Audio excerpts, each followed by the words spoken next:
Assalamualaikum warahmatullahi ta'ala wabarakatuh. Selamat pagi guys, ketemu lagi sama Mamang Kebun. Kali ini Mamang Kebun akan memprediksikan perkara permodalan nanam merica. Masalah permodalan pasti bersangkutan dengan uang ya.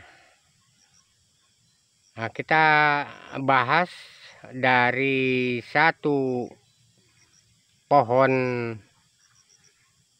tanaman merica.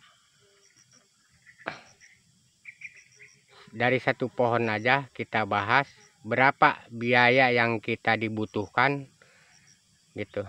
Ini harga standar bagi seorang petani yang mau minat menanam merica. Dibilang standar itu kita ambil cara menengah ke bawah. Itu maksudnya. Maksud Mamang Kebun begitu. Secara sederhana tergantung realisasi dana yang kita ada.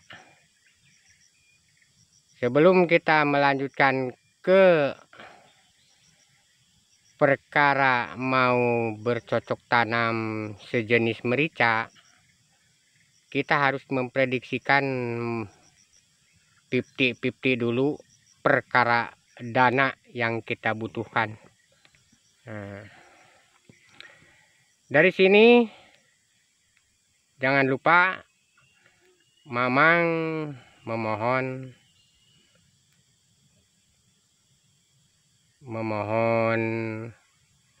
kebijaksanaannya mendukung. Jangan lupa handai tolan teman-teman kaum tani, siapapun yang memutar ini video, mohon dukungannya. Tonton, subscribe, jangan lupa komen ya. Saran dan pemasukan Mamang sangat mengharapkan itu. Nah, kita bahas masalah harga per pohon. Kita ambil harga dari mulai tanah yang siap ditanam atau siap diolah. Berarti tanah ini udah lewat dari perintisan, penebangan. Ini udah tanah siap tanam gitu. Jadi maksudnya udah bersih gitu. Tidak ada yang efek samping yang dari tanaman lain, bersih gitu. Bukan berarti ya rumput pasti ada. Nah, kita prediksi ya. Masalah ini harga turus. Di sini itu turus ada dua macam ya. Ada bagian yang dibelah secara manual, ada yang pakai di tresel, pakai senso. Nah, dibelah. Waktu dulu kita beli ini sensoan. Ukuran turus ini 5/10. Nah, harganya di sini itu 10.000 satu batang. Padahal Kalimantan itu sumbernya kayu yang namanya kayu ulin. Nah, lihat. Ada nih di sebelah kita tunggulnya ini. Tunggul kayu ulin. Besar itu. Harga turus 10.000. Masalah bibit. Kalau bibit dari polybag, di sini itu orang jual harga ada yang 7.000, ada yang 5.000. Tergantung antara hubungan si penjual dan pembeli. Masalah bibit. Bahkan kalau kita mah di sini asal ada orang datang meminta dikasih. Tapi beda lagi dengan harga polybag gitu. Kalau polybag mau nggak mau ya harga minimal 5.000. Taruhlah 5.000 kan. 5.000 sama 10 Nah, kita turun lagi ke bawah, masalah pengolahan tanah. Ini yang cukup lumayan. Karena segala sesuatu kalau tanpa pondasi dari bawah, kalau tanah ya harus disterilkan. Ini kita di tanah ini disterilkan memang. Nah, dicangkul kan, dicangkul nih. Oh, dicangkul. Baru ini cangkulan lebarnya dari tihang ke sini itu 80. Kita cangkul keliling. Kiri kanan keliling. Nah, begini bentuknya. Ini dicangkul. Jangan kurang dari 40 dalamnya. Nah,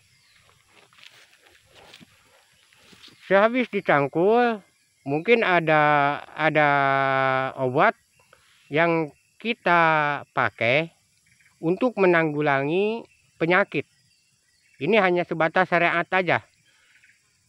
Menanggulangi penyakit yang ada di bawah. Nah, di bawah ini kalau ada kayu sebesar apapun kita harus buang. Gitu.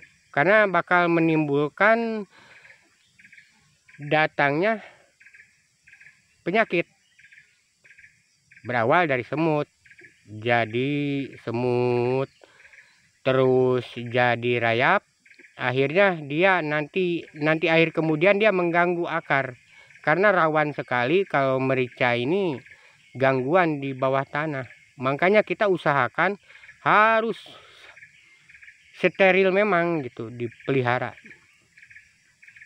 Nah, ini harga menggali tanah ini kalau borongan per pohon ini harganya 10.000 menggali ini, dicangkul. Nah, baru selesai dicangkul dicampur dengan pupuk postal atau istilahnya pupuk organik. Nggak usah banyak, 1 sekop aja. Perkiraan 1 sekop itu antara 1,5 kilo gitu. Nah, sehabis disterilkan ini tanah, dicampur dengan pupuk alam, baru kita fermentasi. Minimal fermentasi itu sehabis dipupuk, minimal ini. Kalau standarnya 100 hari sampai tumbuh rumput lagi. Nah, di sini itu umur 2 minggu kalau kita ini pakai. 2 minggu perkembangan rumput ini udah lumayan.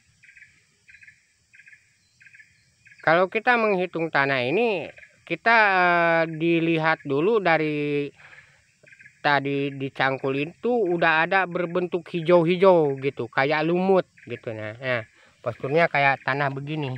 Ini bentuknya udah hijau-hijau. Nah, baru udah tumbuh rumput-rumput halus. Nah, baru kita olah, ditanami. Nah, berarti jelas kan 15 tambah 10. Nah, sudah sekian. Ini modal pokok awal dari penanaman merica yang sangat sederhana. Tapi kebanyakan orang di sini tidak mau ambil pusing, tidak pernah ada dicangkul. Macam begini. Kenapa katanya harus dicangkul? Sama aja dengan manusia. Kalau punya rumah layak huni, kayaknya nyaman gitu. Begitupun tanaman. Kalau lahannya enak, bagus, makanan sedia, istilahnya digemburkan gitu kan. Dia cepat perkembangannya. Tidak menutup kemungkinan fakta menyatakan, bukti jadi saksi. Ini kita tanam ini pangkasan ini. Ya. Waktu kita nanam itu 2 hari nguyuh hujan. Alhamdulillah ini udah 2 minggu ini. Pangkasan biar begini tetap dia tumbuh. Karena daun yang pertama ini kita mati, dia keluar tunas di bawah gitu. Berarti enak tempatnya. Nyaman dia untuk mengembangkan akar di bawah. Keuntungannya tanah dibikin begini ya, disterilkan. Satu, tanah ini tidak erosi dan tetap stabil dia gitu. Terus kita cara pemupukan paling enak, tidak lari-lari, membersihkan juga enak gitu. Jadi kita mupuk itu nggak belepotan, nanti di bawah hujan itu dia kumpul di sebelah atas, karena ini cangkulan ini agak miring ke atas, bukan miring ke bawah. Nah gitu. Seandainya ada yang minat ya lebih jauh perkara pengolahan tanah, karena awal segala rupa dari pondasi. Meskipun kita hidup kalau tanpa ada pondasi yang kita dapat, kayaknya kurang nyaman gitu. Awal-awal pondasi awal dari pengolahan tanah dulu, itu namanya itu. Murah betul ini, irit gitu. Kita ambil ya yang seirit mungkin. Bibit 5.000, turus harga 10.000, pengolahan tanah per pohon itu 10.000. Nah itu, yang minat silakan, yang minat hubungi Mamang gitu kan. Lebih jauh kita berbagi pengalaman, lebih enak kita ya gimana sih kita kepingin gitu. Ada istilah malu bertanya, sesat di jalan gitu. Kita suka kalau ada orang ya istilahnya tukar pendapat gitu. Nah ini ada yang lebih murah juga, ndak usah beli turus, pakai kayu yang hidup, gamal kayaknya. Nah ini gamal umurnya kemungkinan ini 3 bulan ini. Tumbuhnya bagus tuh. Nah 3 bulan begitu dia tumbuh, kelihatan akar di bawah kita potong, dibuang, baru ditanam. Itu merica ini udah tumbuh nih, udah aman sudah. Kita sengaja ini tanaman ini tidak pakai polybag, karena satu hal waktu dikejar gitu kan, masih sibuk. Bukan hanya di kebun pribadi, mungkin orang lain juga kepingin ada jasanya gitu ya. Nah sebelum kita mengakhiri sebuah ini cerita atau yang nyata, cerita yang nyata bukan cerita hanya dusta, terlebih dahulu mohon dukungannya para rekan-rekan dimanapun berada, tonton di channel Mamang Kebun, subscribe dan komen. Pemasukan handai tolan dimanapun harap kita diterima dengan baik, dan mudah-mudahan jadi suatu guru yang tidak ternilai harganya. Nah sampai di sini dulu teman-teman, jangan lupa jaga diri baik-baik, hindari dari mara bahaya. Semoga Tuhan melindungi segenap umatnya. Assalamualaikum warahmatullahi wabarakatuh.